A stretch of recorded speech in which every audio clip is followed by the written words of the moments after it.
एबे विलुप्त प्राय एक शालिया पतनी को उद्धार करा जाइछि जहाँकि मयूरभंज जिला मुरुडा ब्लॉक अंतर्गत कुहीछक हाटपड़ियारू एशिया महादेशरू विलुप्त प्राय एशियन पाम सिभेट कैट बा एशिया महादेशर कस्तूरी बिलाई जहाकू कि आंचलिक भाषा रे शालिया पतनी बोली कहा जाए ताकू उद्धार करी वन विभाग को हस्तांतर करा जाइछि।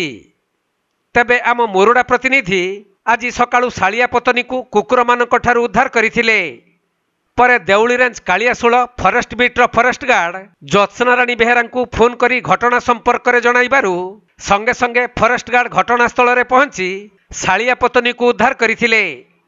हेले शालिया पतनीटी कुकुर मानक आक्रमण में आहत होइथिबारू ताकू प्रथमे चिकित्सा करा जाई से सुस्थ हेबा परे ताकू संरक्षित जंगल में छाड़ी दिया जिवो बोली सूचना मिलिछि। सेपटे शालिया पतनी शरीररू कस्तूरी भली गंध बाहारुथिबारू एहार बजार रे चाहिदा अधिक, सेइथिपाई शिकारी मानक यह प्रथम पसंद।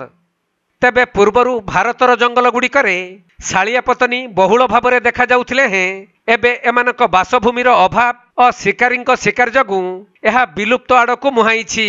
देखलो याके ए आदार पाखे हौ तापरे मुई धरी आंची ताके कुकुर काउंटुथिले याको कहियो मन राति भीतर काम थुम की करथुम कहियो तुमे जेतले देखलो चाली पार नथिला चाली पार नथिला ये नहीं आदा गेंजी थिला हौ तापर ताकू आनलो दे इठी रखिछ आइ रखि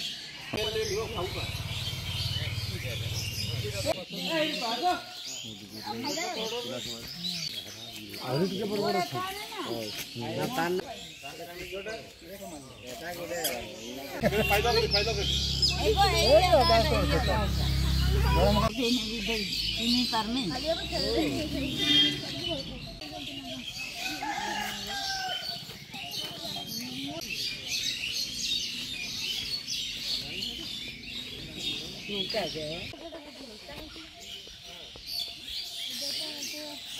मयूरभंज जिला मुरुडारू ज्ञानरंजन बेहेरा रिपोर्ट कोणार्क लाइव।